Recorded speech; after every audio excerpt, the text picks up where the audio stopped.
दोस्तों नमस्कार। बिगिनिया संध्या से मैं कौशल तिवारी। क्या कोई व्यक्ति अपना धंधा चमकाने के लिए अपने ही देश में आग लगा सकता है? आप कहेंगे नहीं, लेकिन क्या बाल कृष्ण के द्वारा दिए गए बयान आग लगाने का काम नहीं कर रहा है? योग गुरु रामदेव और इंडियन मेडिकल एसोसिएशन के बीच चल रहे विवाद में भले ही बाबा रामदेव ने माफी मांग ली हो, लेकिन आचार्य बालकृष्ण ने अपने ट्वीट में ईसाई धर्मांतरण के षड्यंत्र से जोड़कर बवाल खड़ा कर दिया है।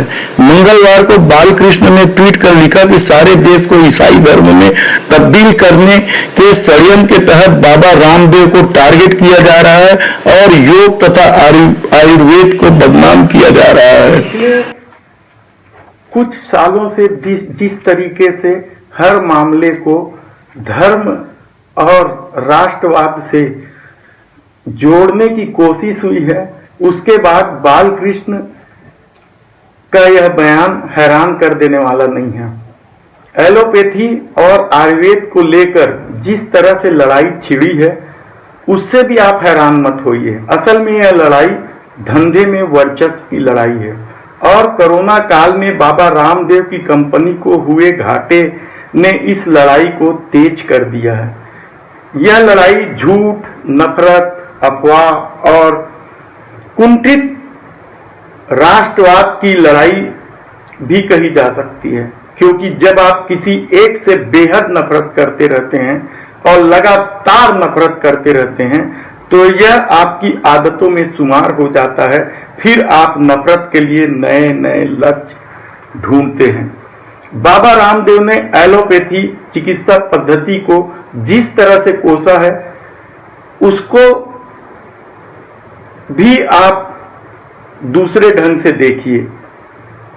जब वे खुद या उनके आचार्य बालकृष्ण एलोपैथी से इलाज कराते हैं, तब वे यह सवाल नहीं करते हैं। इन सब का मतलब क्या है? इस लड़ाई की प्रमुख रूप से दो ही वजह है। पहली वजह अपना बिजनेस चमकाना है, तो दूसरी वजह नफरत फैलाकर राजनीति के लिए वोट जुटाना है। दोनों ही कारण बेहद स्पष्ट हैं और यह सब सरकार के संरक्षण में हो रहा है, कहा जाए तो गलत नहीं है। एक तरफ जब पूरी दुनिया लाइलाज कोरोना महामारी से जूझ रही हो, लाशें लगातार गिर रही हो, तब चिकित्सा पद्धति को लेकर विवाद क्या लोगों का ध्यान भटकाने के लिए किया जा रहा है या अपनी नफरत की रोटी को सेकने का उपक्रम मात्र है? ध्यान रखिए कि अगले ही साल यूपी, हिमाचल, पंजाब सहित कई राज्यों में चुनाव है। कहना कठिन है, यह सच है कि आयुर्वेद पद्धति विशुद्ध रूप से भारतीय चिकित्सा पद्धति है और अनेक मौकों पर यह कारगर भी रही है। और यह भी सच है कि एलोपैथी ने जमकर लूट मचाई है और यह एक ढंग से पैसे वालों के लिए है। लेकिन तमाम दोष के बाद भी एलोपैथी को सिरे से नकारने का मतलब क्या है? हालांकि यह खेल मोदी सत्ता के आने के बाद ही ज्यादा खेला जा रहा है, क्योंकि यह धर्म की राजनीति करने वालों के लिए वोट बटोरने का साधन है। इसलिए कोरोना की लड़ाई में भाजपा खेमे से जुड़े लोगों के गोबर, गोमूत्र, हवन, पता नहीं क्या क्या, दुनिया भर की भाभी जी पापड़, कोरोनिल, सब तरह की इस तरह की उटपुटांग बेतुकी आवाज आते रही है। ऐसे में बाबा रामदेव का इस लड़ाई में कूदने का मतलब जो नहीं समझ रहे हैं, वह भी एक तरह की रणनीति है। कोरोना के मामले ही नहीं, दूसरे सभी मामलों में बुरी तरह मोदी सरकार असफल हो चुकी है। इसलिए वह आने वाले दिनों में 11 राज्यों में होने जा रहे चुनाव के लिए जनता का ध्यान भटकाना चाहती है।